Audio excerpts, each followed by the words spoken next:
आज की जो वीडियो है ये है ट्रांसशिपमेंट के हवाले से कि एक्चुअली में ये ट्रांसशिपमेंट होती क्या है और ये क्यों की जाती है और बेसिकली इसके क्या एडवांटेजेस हैं और क्या डिसएडवांटेजेस हैं ट्रांसशिपमेंट के। तो आज के इस वीडियो के अंदर ये तमाम चीज़ें जो है वो डिटेल के साथ हम आपको एक्सप्लेन करने जा रहे हैं, तो लाजमी इस वीडियो को एंड तक देखिएगा। हेलो दोस्तों, मैं हूं आपका फ्रेंड नरेंद्र माहेश्वरी और आज का जो टॉपिक है वो है ट्रांसशिपमेंट का कि ट्रांसशिपमेंट ये होती क्या है। आपने अक्सर जो है ये चीज़ें देखी होगी, जो भी कॉन्ट्रैक्ट आप रिसीव करते हो या एलसी रिसीव होती है उसके ऊपर जो है एक टर्म वहाँ पे लिखी होती है, ट्रांसशिपमेंट अलाउ लिखा होता है या नॉट अलाउ लिखा होता है। तो चलते हैं और समझने की कोशिश करते हैं ये ट्रांसशिपमेंट एक्चुअली के अंदर है क्या। करूँ इससे पहले मैं आपसे जो है वो डिस्कस करना चाहूँगा डायरेक्ट शिपमेंट क्या होती है। डायरेक्ट शिपमेंट का मतलब होता है कि जो भी आपका कंटेनर है, जो भी शिपमेंट है आपकी, वो जो है ओरिजिन कंट्री से यानी पाकिस्तान से जो है वो डायरेक्ट जो भी आपकी डेस्टिनेशन है, यहाँ पर फर्ज कर लेते हैं कि जर्मनी है, तो जो भी आपकी शिपमेंट है वो डायरेक्ट पाकिस्तान से जर्मनी जाएगी। वो बीच में कहीं पर वो आपका कंटेनर उतरेगा नहीं। जो वेसल होगा आपका वो डायरेक्ट यहाँ से पाकिस्तान से आपका कंटेनर पिक करेगा अपने साथ और वो डायरेक्ट उसको हैम्बर्ग जर्मनी के पोर्ट के अंदर जाकर उसको वो जो है वो डिस्चार्ज वहाँ पर कर देगा।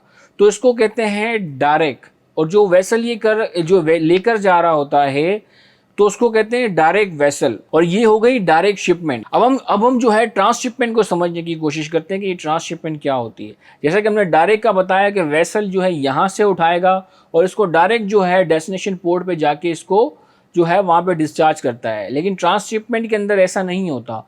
ट्रांसशिपमेंट के अंदर जो वेसल जो है वो ओरिजिन पोर्ट यानी पाकिस्तान से अगर कोई कंटेनर उठाता है तो ये डायरेक्ट हैम्बर्ग जर्मनी वहाँ पर वो नहीं छोड़ेगा। वो बीच में कहीं पर भी किसी भी मुल्क में जो है जो भी उसकी जो रूट तय है वहाँ वो छोड़ देगा। अब यहाँ पर एग्जाम्पल से समझने की कोशिश करते हैं कि आपकी एक शिपमेंट है, वो वेसल ने यहाँ से जो है लोड किया पाकिस्तान से, अब इसको जो है जाके इंडिया के किसी पोर्ट पे जाके डिस्चार्ज कर दिया, वहाँ उतार दिया।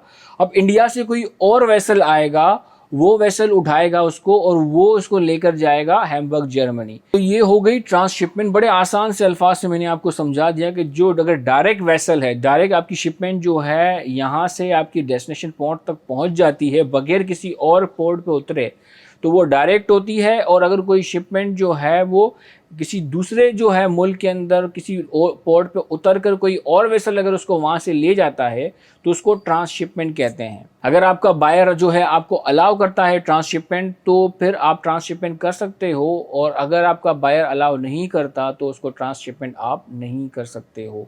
अगर आप एक्सपोर्टर हो तो ये आपका बायर आपको बताएगा, अगर आप इंपोर्टर हो तो आपको बताना है आपके सप्लायर को कि आपने ट्रांसशिपमेंट अलाउ करनी है कि नहीं करनी।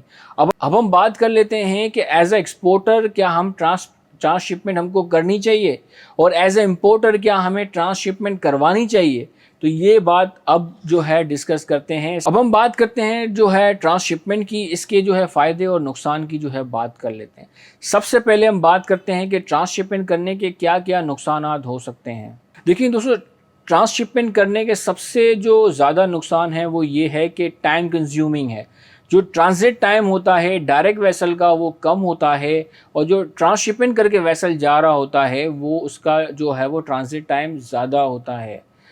फ़र्ज़ कर लेते हैं कि अगर कोई कंटेनर जो है वो अगर डायरेक्ट आप करते हो तो वो 24 दिनों में वहाँ पहुँच जाता है। अगर वो ट्रांसशिपमेंट करके जाता है तो वो 30 दिन के लगभग जो है वो लग जाते हैं वहाँ पहुँचने के अंदर।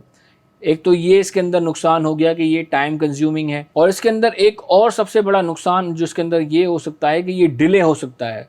डिले किस तरीके से हो सकता है, जैसे कि एक वेसल यहाँ से जो है आपका कंटेनर लेके चला गया पाकिस्तान से, अब उसने जो है किसी भी जो उसकी रूट के बीच में जो भी पोर्ट आ रहा है जहाँ वो उसको डिस्चार्ज करना है इसको कंटेनर को, अब वो कंटेनर वहाँ छोड़ के चला जाता है। अब जो दूसरा वेसल आएगा उसको लेने के लिए, जो लेके जाएगा, अब उसके चांसेस काफ़ी ज़्यादा होते हैं कि उसके वो जो है डिले हो जाए। अगर वो वेसल वहाँ पर टाइम पे नहीं पहुँचे, वो तो आपका कंटेनर वहाँ पड़ा रहे, डिले होता रहेगा, तो इसके अंदर काफ़ी ज़्यादा चांसेस होते हैं डिले होने के। और डायरेक्ट वेसल के अंदर ये चांसेस होते बहुत ही ज़्यादा कम में डिले होने के, क्योंकि वो डायरेक्ट वेसल है, यहाँ से निकला है और वो डायरेक्ट ही वहाँ डेस्टिनेशन पे पहुंच जाएगा, ये बीच में कहीं पर भी आपका कंटेनर नहीं उतारेगा। तो ये थे इनके डिसएडवांटेजेस जो हैं। अब हम बात करते हैं इसके फ़ायदे की। एडवांटेजेस क्या क्या हैं ट्रांसशिपमेंट करने के। ट्रांसशिपमेंट के देखिए, अगर फ़ायदे की बात करें तो इसका जो सबसे बड़ा फ़ायदा है वो ये है कि ये काफ़ी अफोर्डेबल ऑप्शन होता है।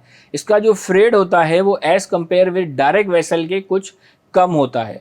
आप अपने फ्रेट फॉरवर्डर से ये आजमा कर देख लें, उनसे दोनों का जो है फ्रेट पता करें कि भाई डायरेक्ट वेसल का कितना फ्रेट है और जो ट्रांसशिपमेंट करके वेसल जाएगा उसका कितना फ्रेड होगा। डायरेक्ट वेसल की क्योंकि डिमांड काफ़ी ज़्यादा होती है इसके लिए जो है उसके अंदर उसका फ्रेड का डिफरेंस जो है वो थोड़ा बहुत ही सही लेकिन होगा, क्योंकि डिमांड होती है डायरेक्ट वेसल की। हर कोई जो है वो डायरेक्ट वेसल ही चाह रहा होता है, तो इसीलिए जो है डायरेक्ट वेसल जल्दी नहीं मिल पाते हैं।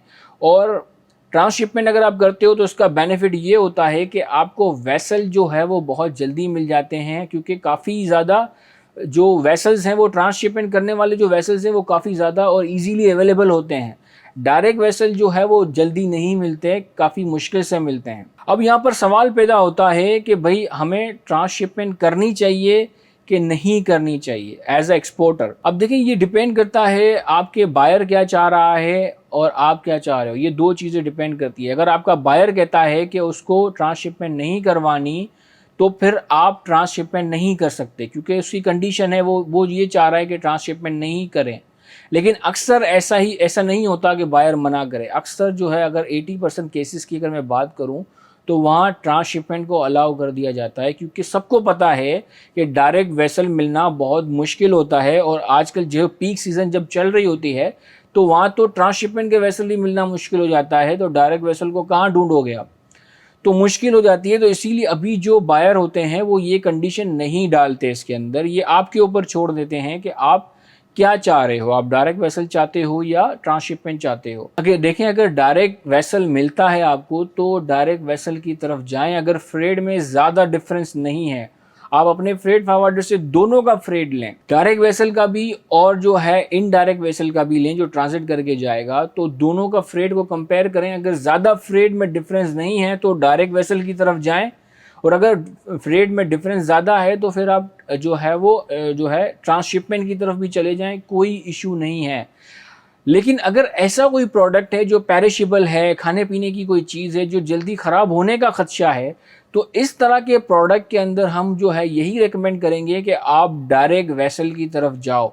यही बेहतर होता है, क्योंकि ट्रांसशिपमेंट की तरफ जो है डिले होने का ख़तरा हो सकता है और भी कोई मसले मसाइल हो सकते हैं, टाइम ज़्यादा लगे। तो अगर कोई पेरिशेबल प्रोडक्ट है, खाने पीने की अगर कोई ऐसी चीज़ें हैं तो आप डायरेक्ट वेसल की तरफ जाओ, अदरवाइज़ जो है आप ट्रांसशिपमेंट की तरफ चले जाओ। अगर हम इंपोर्टर के पॉइंट ऑफ व्यू से बात करें तो अब ये आप डिसाइड करोगे, क्योंकि आपने अपने सप्लायर को बताना है कि आपने ट्रांसशिपमेंट करवानी है कि नहीं करवानी।